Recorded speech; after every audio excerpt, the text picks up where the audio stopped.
it was something I read where you talked about your people from Mount Vernon saying that, you know, like they've done like 40 years in the penitentiary together. So, and, you know, incarceration rates in America has been a problem, especially as opposed to minorities. And Roman delves into the issues around the legal system. Do you think we've made any headway in the I legal think it's more important to make headway in our own house. By the time the system comes into play, the damage is done. They're not locking up 7-year-olds. Yeah.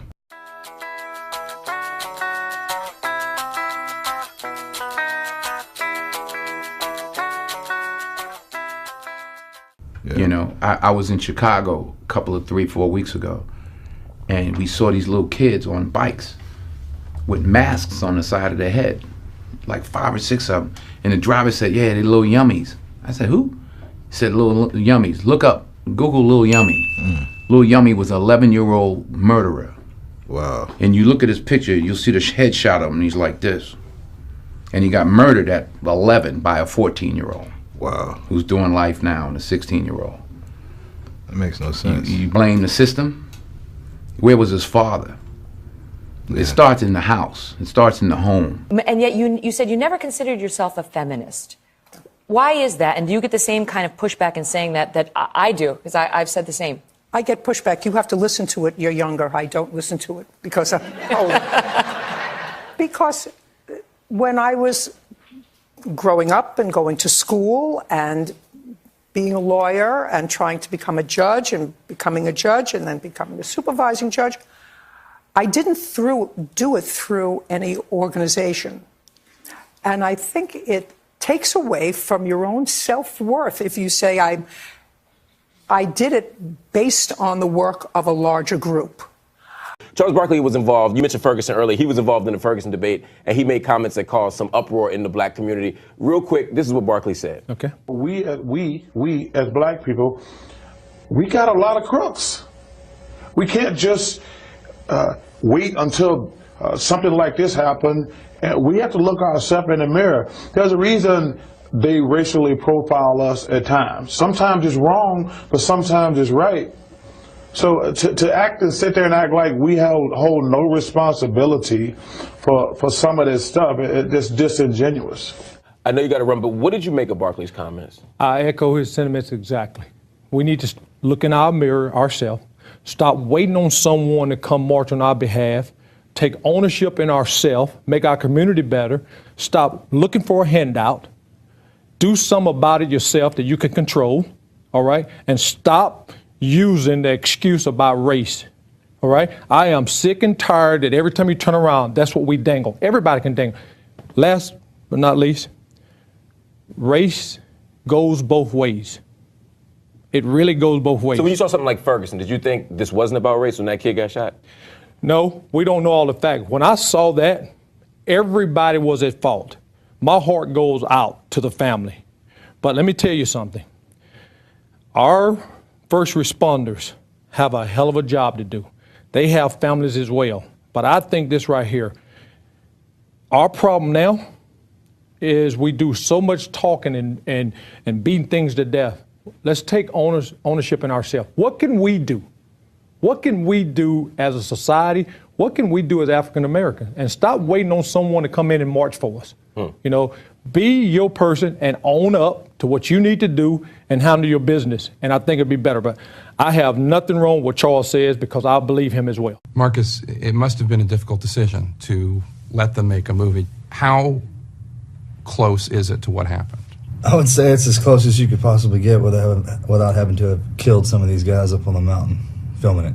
The most important thing is whether or not the family members of the fallen appreciated what they saw in the film. What do they think? From my understanding, everything was positive, and that's all you can ask for. One of the big questions that I have as somebody who covers the war in Afghanistan, do the American people want to hear these stories? They're incredibly powerful. This movie is very, very compelling. Do they want it? Do they want to know about it? Well, they should know about it. They need to know about it, and it's my job to get as many people into the theaters to see it as possible. I've never felt more strongly about something that I've been a part of. I've never been more proud to be a part of a project like this. It's the first time that I've made a movie that was never about me. as an actor, my performance, it was always about telling their story. You're a devout Catholic. How important does a role does your faith play when it comes to picking parts?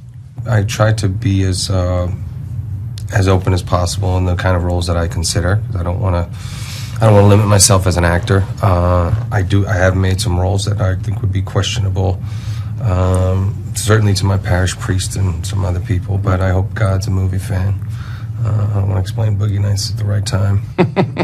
Emotions I felt while watching the film is, first of all, just the hopelessness of the situation, how horrific it was, and also just all that loss of life of these brave American men. And I was torn about the message of the film in the same way that I think I am about the war in Afghanistan itself. I don't want any more senseless American death, and at the same time I know that there are bad people there and good people who need help. Was that intentional? Well, I don't know what part of the film you were watching, but hopelessness never really came into it. I mean, where did you see that? Because there was never at a point where just felt like we were hopelessly lost or anything like that. We never gave up. I never felt like that we were losing until we were actually dead. I mean, that never came across and in the battle and while we were fighting on the mountain, and it was just us against them. Forget hopelessness, just the sense of all these wonderful people who died. It seemed senseless. I don't mean to disrespect in any way, but it seemed senseless. All these wonderful people who were killed for an op that went wrong. We spend our whole lives trained to defend this country, and then we were sent over there by this country. So you're telling me that because we were over there doing what we were told by our country that it was senseless and they died for nothing? No, I'm not saying that at all. That's what you said. So let me just say that, yeah, it went bad for us over there, but that was our job. That's what we did. We didn't complain about it. We went out there and did what we did best, and at the end of it, we weren't standing. They were. We were lucky. I was lucky. And the rest of the guys, we fought as hard as we possibly could and never felt sorry for ourselves while we were out there. This was the job. We were going after a high value target, and it just got switched on us. Maybe it's just the difference between what a civilian feels when he watches this versus what a soldier does. Absolutely. I mean, I completely agree. But I don't think his opinion is never going to change. That's his job. He feels. I respect it. Oh, I understand. The more time I spend with Marcus, the more I really start to understand who they are and what they do for us, and it's pretty amazing. Now, it's nice to have it's like having a large family, family being a safety net for you. It's nice to have a safety net. But if you don't have your own self-worth and forge forward yourself, that safety net, all it can do is give you the bottom. You have to push it through yourself. And I think that that's what makes me say, I'm really not a feminist, I'm an individualist. I think that individuals each have within themselves the capacity to be the hero of their own story. It doesn't always have to be a star of a television program to be the hero of your own story. You want to be a doctor, a lawyer, an Indian chief, whatever you want to be, you can be the best at it, be the most recognized in that profession or vocation. That makes you the hero of your story. That's right. You can be a burger flipper and be the best darn burger flipper they've ever seen. Be a great family person, be a great parent, be a great child, be a great citizen, be a great volunteer. That can make you a hero. I'd give up my gun when everybody else does. And doesn't that make sense? Well, doesn't that make sense? I mean, if there were guns here, would you want to be the only person without one? So do you carry guns routinely at home? I mean, you have a gun at home? Yeah, it's legal in the United States. It's part of our Constitution. The right to bear arms is because that's the last form of defense against tyranny. Not to hunt. It's to protect yourself from the police. And do you see any link between that and these sorts of incidents? No. Nah, not really. You know what I'm saying? If somebody wants to kill people, they don't need a gun to do it.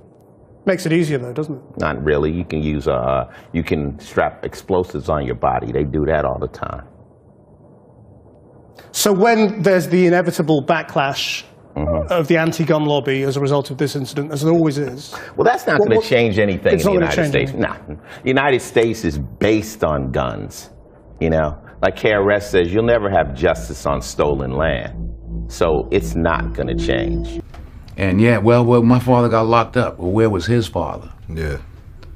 You know, like I did talk about my 3 closest friends, and they did, you know, 15 to 25, one did 28, this and that. I was the only one of the 3 that had a father in my life, even though my parents were together. But I still had a father who was a gentle man and a good example, and they didn't. We can blame the system if we want, but they didn't lock any of us up at 7. Yeah. We were all doing enough to get locked up at 13. My parents sent me in another direction. They didn't have anybody to help them, and they kept doing what they was doing, and the system got them. So I don't, the system is rigged, but why, all the more reason not to help it. Empty bottles on the table, black roses on the ground, silhouettes of people dancing into an unfamiliar sound. Hello stranger, can I call you a friend? My friend, I'm going down.